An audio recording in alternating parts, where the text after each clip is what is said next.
இரவு பகல் பார்க்காம வேலை செய்கிறவன் தான் கருப்பு சிவப்பு தொண்டை. அசூர உழைப்பு கொடுத்து வெற்றியை எட்டி பறிக்கிறவன் தான் திமுக காரன். கொள்கை பிடிப்பிலும் சரி, கொள்கையை வென்றெடுக்கக்கூடிய உழைப்பு கொடுக்கறதும் சரி, நமக்கு நிகர் யாரும் கிடையாது. 1957 2024 வரை தேர்தல் களத்தில் நாம் எதிர்கொள்ளாத எதிரிகளே கிடையாது. இமயமலை போன்ற தலைவர்களிலிருந்து எத்தனையோ பேரை நம்மளை எதிர்க்காங்க.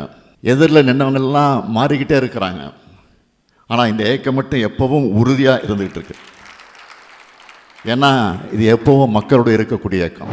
வெற்றி கிடைச்சிட்டா நம்ம இதில் ஆடவும் மாட்டோம், தோல்வி அடைஞ்சிட்டா தோண்டு போய் மூளையில் உட்கார்ந்துட மாட்டோம்.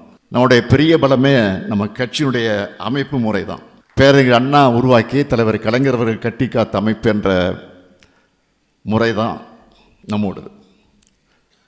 அதனால தான் தலைவர் கலைஞர் அவர்கள் உறுதியாக சொன்னார், இந்த கருணாநிதியின் கதை முடிஞ்சாலும் திமுகவின் கதை முடியாது. அந்த அளவுக்கு திமுகவுடைய உட்கட்டமைப்பு மிக மிக வலிமையானதுன்னு சொன்னார்.